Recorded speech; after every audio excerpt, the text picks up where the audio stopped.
Pessoal, olha só. Continuando então. Prismas óticos. Primeira coisa que eu fiz. Fiz o desenho de um raio atravessando o prisma. Duas refrações. Escrevi a segunda lei da refração na primeira face e na segunda face. E agora alguns detalhes técnicos. Se eu prolongasse esse raio que chega, vocês devem concordar comigo que esse é o desvio que o raio sofreu na primeira face. Por isso que eu vou chamar isso de delta 1, o desvio na primeira face. Se eu prolongar esse raio que emergiu do prisma, esse aqui, vocês devem concordar comigo, é o delta 2, ou seja, o desvio. Isso, o desvio que o raio sofreu ao emergir na segunda face. Vocês devem concordar comigo que esse ângulo todo aqui, ó, esse ângulo todo é o próprio I1, porque são opostos pelo vértice. Dá para perceber então que o I1 é a soma do delta 1 mais o R1, por isso que eu posso afirmar que o desvio na primeira face, é o I1 menos o R1. Da mesma forma, esse ângulo todo aqui é o I2. Então fica claro que delta 2 mais R2 é igual a I2. Portanto, o delta 2, que é o desvio que o raio sofre na segunda face, é o I2 menos o R2. Como são ângulos, seria elegante a gente sempre colocar o chapeuzinho. Tudo bem até aqui? Se o raio sofre um desvio e depois outro desvio, claro que o desvio total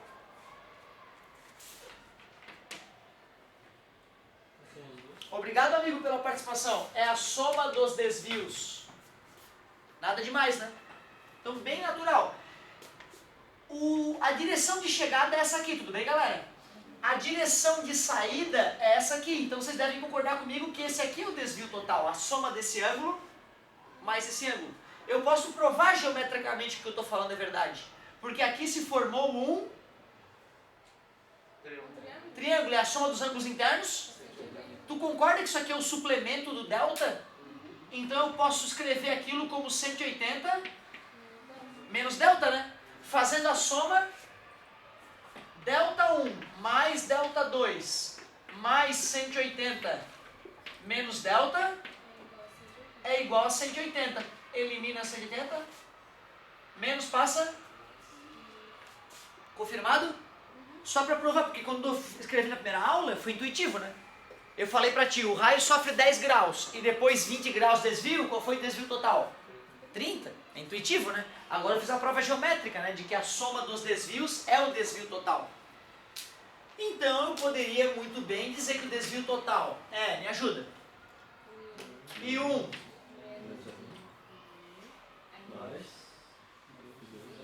obrigado pela participação, obrigado, show. Aí eu vou aproximar o I1 mais I2, vou colocar o menos em evidência, ver se tu aceita bem. Certo? Nada demais. E o ângulo mais importante de um prisma óptico é esse ângulo aqui de cima, chamado de ângulo de abertura, ou ângulo de refringência. E mais uma vez, aqui nós temos um triângulo. A soma desses ângulos aqui, ó, esse mais aquele, tem que dar quanto? Obrigado. A reta normal faz sempre... Se isso aqui tudo é 90 graus e esse aqui é o I, tu aceita que esse ângulo branco é 90 menos... Desculpa, R1? Isso aqui tudo é 90, né? Aqui essa pontinha é R1. E eu quero descobrir esse ângulo todo, até essa linha rosa, que é o raio de luz atravessando o prisma. Essa parte branca é 90 menos esse tamanho, né? Da mesma forma, isso aqui é o quanto? 90 menos R2. Por isso que eu posso escrever que o ângulo de abertura mais esse ângulo branco, que é 90 menos R1, mais esse ângulo branco aqui, que é 90 menos R2, geometria básica. Isso é a soma dos ângulos internos de um triângulo, que é 180. 90 mais 90, elimina o 180 e menos passa. Então eu estou mostrando a fórmula mais básica e clássica dos prismas ópticos. essa fórmula me garante que, independentemente de como o raio de luz chegar no prisma, a soma do ângulo de refração na primeira face com o ângulo de incidência na segunda sempre vai ser igual ao ângulo de abertura. Ah, e tu vê coincidência, né? Como ali é o R1 mais o R2, que é sempre o ângulo de abertura, eu posso modificar a fórmula do desvio para I1 mais I2 menos A. Tudo bem para vocês? Cara, se tu manja de refração e manja de triângulos, a soma dos ângulos internos é igual a 180, manja de que são ângulos opostos pelo vértice, e entende que se eu tenho no ângulo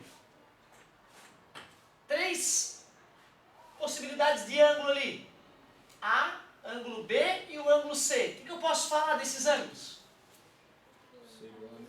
C igual a mais B. Se tu tem essa manha, cara, esquece essas fórmulas toscas, esquece tudo, que tu nunca vai precisar. Que aí na hora tu faz lá, aqui é o PV, então aqui é 30. Aqui está o suplemento, então aqui, entendeu? Não tem muito estresse. A gente vai poder resolver todas as questões da apostila de prisma sem usar fórmula nenhuma fórmula, só o bom senso. Mas às vezes conhecer uma fórmula como essa pode te livrar de ter que fazer todo um raciocínio que pode ser perigoso ali dentro, entendeu? Nervosismo no vestibular. E tu vai ter na UFSC essa fórmula.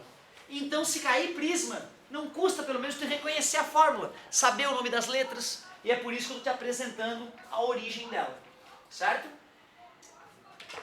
Tem uma situação especial só de prisma, que é a situação mais comum de acontecer. Uma situação especial de prisma óptico é um caso chamado desvio mínimo, caso de desvio mínimo.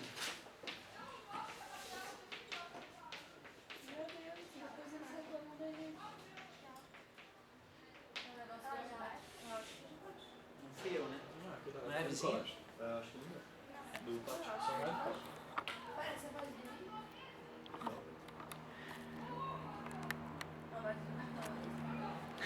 Vocês conseguem detectar até a...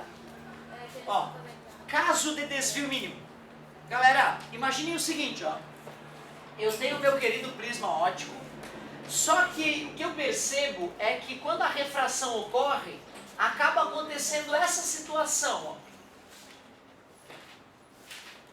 Acaba acontecendo de o raio ao atravessar o prisma, o faz de tal forma que ele fica paralelo à base do prisma.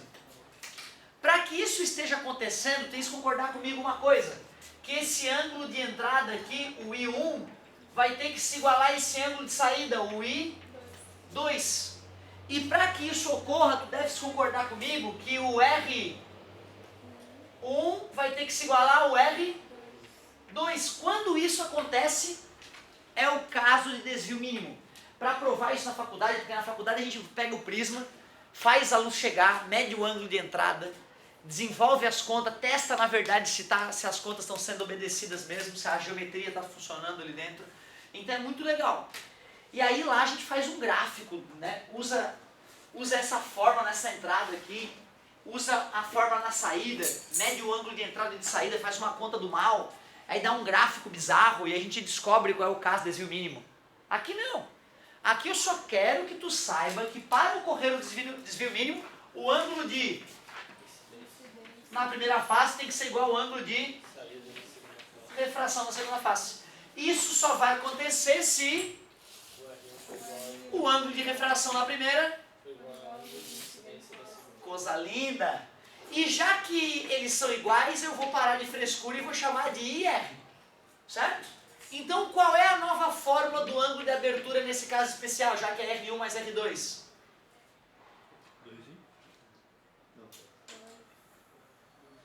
R1 mais R2, e ambos valem R. Obrigado. E o desvio? Qual vai ficar a fórmula do desvio mínimo? I mais I, obrigado, 2I menos 2R. Por isso que o desvio mínimo é 2 vezes I menos R. É a fórmula clássica para calcular o desvio mínimo. Certo? Então é isso que é de prisma. Na verdade, se tu for ver, quando eu fiz essas contas, eu estou resolvendo todos os problemas que existem nessa parte com letras. Então usar a fórmula é, na verdade, já usar um problema resolvido como base. Certo? Um problema resolvido genericamente, é o poder da álgebra, como eu sempre falo para vocês. Aí aqui, ó, ele pegou... O que ele falou? Ah, ele está chamando de alfa, tá, o A, tá, galera? O ângulo A, que é mais... A UFSC chama de A, tá? De azão. Mas o material aqui, o nosso material do positivo, está usando alfa. Não mexeu em nada na nossa vida, tá? Então, se for fazer uma prova mais no norte do país, né, pegar uma Unicamp, pegar uma USP, aí tu já tem que se ligar. Provavelmente naquela região eles devem usar alfa. Curitiba, talvez, deve ter alguma faculdade, de repente a Federal de Curitiba, ainda não... Eu não sou especialista lá, mas o formulário deles é possível que tenha alfa. Ninguém vai ficar magoado, né? Letrinha grega tão linda. Legal. Então é isso. Ele nem mostrou a origem das equações, né? Ele só vomitou ali, ó. Alfa igual a R mais R'. Certo? Delta igual a I mais I' menos alfa. Ó, ele chamou de I', o que eu chamei de I2, né? Concorda comigo? Nada demais. E aí nós vamos, anota aí, ó. Anota aí umas questõezinhas para tu arriscar. Eu acho que 10 e 11 tá bonito. 10 e 11. Eu vou fazer um de exemplo para vocês.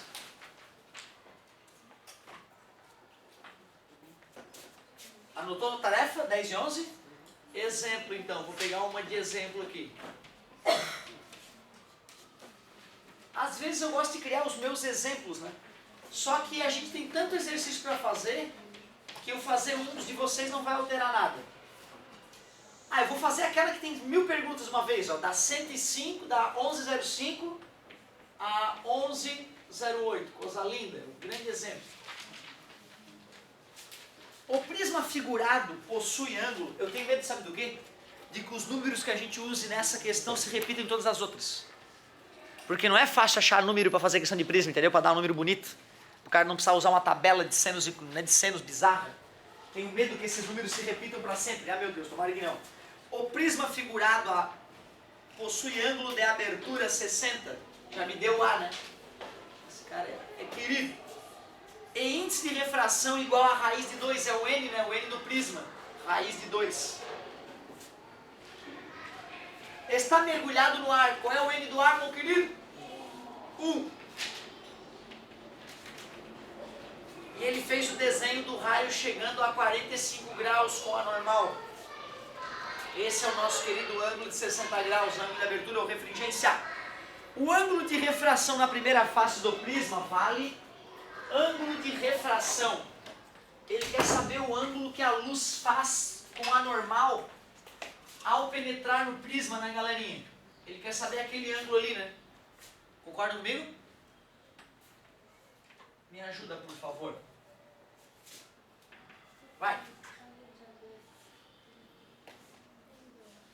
N do ar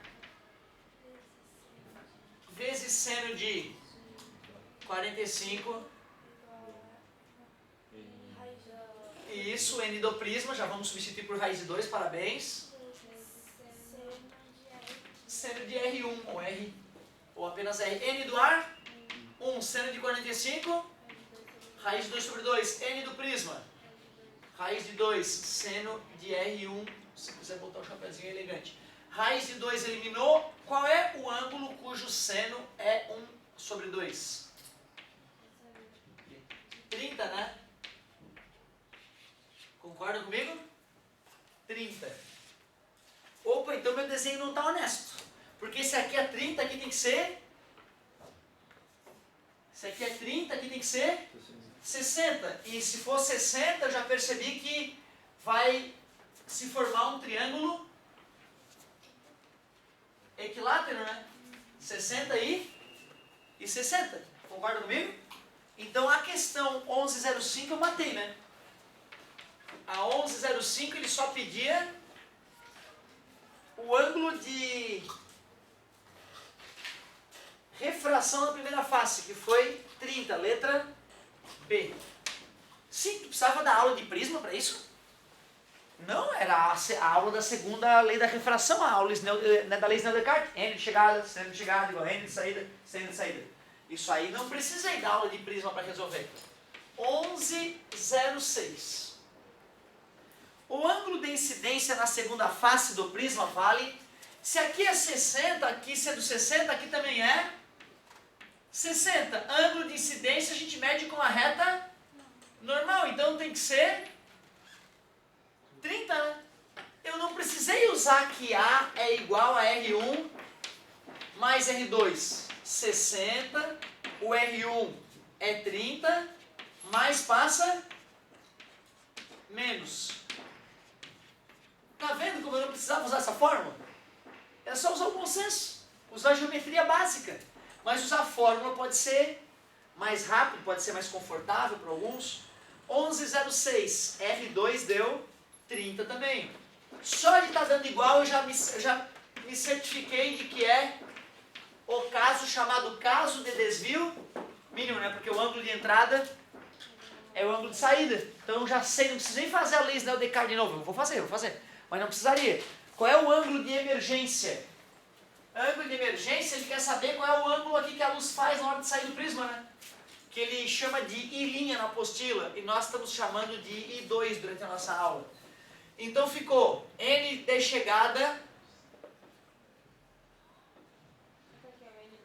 Obrigado, meu amor, pela participação, o N do prisma, senão o professor surta, tu sabe, né? Vamos, vezes seno de R2, só pra gente montar a formulazinha para estar consciente, né? N do ar, porque a luz foi pro ar. Seno de I2. N do prisma, raiz de 2. Ângulo de chegada, 30 graus. N do ar, 1. Seno de I2. Raiz de 2, seno de 30, 1/2. É igual a seno de I2. Qual é o ângulo cujo seno... Pô, a gente já sabia, na verdade, como a gente estudou o caso de desvio mínimo, né? A gente já sabia que isso ia acontecer. Só uma vez na vida, uma na morte, a gente calculou de novo. 45 graus, letra C.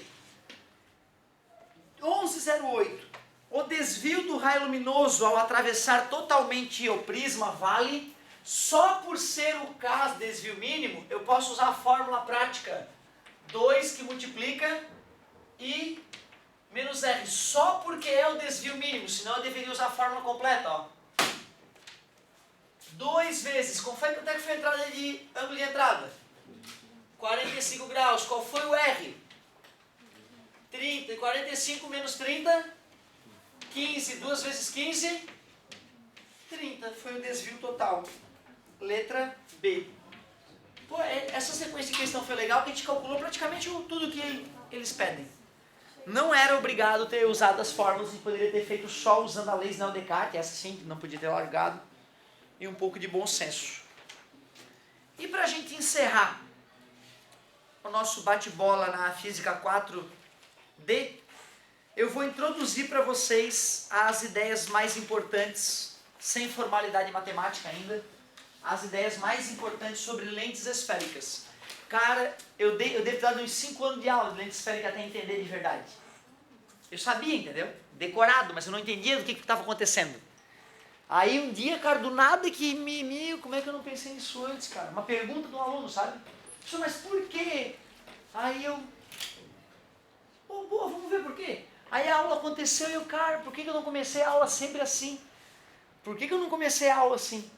Então vamos prestar atenção, cara, pra gente matar uma charada importante aí de lentes. E tu sabe, né, a última aula eu libero pra pergunta. E eu tô querendo fazer diferente, cara. A gente já tá fazendo diferente, né? A última aula geralmente a galera bota pra fazer exercício, né? E eu vou nas carteiras ajudando, eu quero continuar com esse modelo. Porque às vezes o aluno tem uma dúvida. Mas outros alunos nem fizeram aquele exercício. E não ajuda eu fazer pra todo mundo. Vai ajudar, e aí eu tô distante do cara que tá afim da questão, entendeu? E como a gente discutiu hoje, o ser humano ele precisa dessa proximidade, né? Mesmo com um troglodita como eu. Então eu quero poder ir na carteira de cada um de vocês tirar a tua dúvida pessoalmente. E se nós percebermos que tem uma questão que é generalizada, a dúvida que todos precisam dela, e é óbvio, resolver a mesma questão 1000 vezes não faz sentido, né? Aí eu venho pro quadro, beleza? Aí o aluno que não conseguiu gerar dúvida ainda pela vida corrida, pode começar a fazer o exercício, a tarefinha. Anotar as tarefinhas da primeira aula? Vamos para a segunda aulinha então.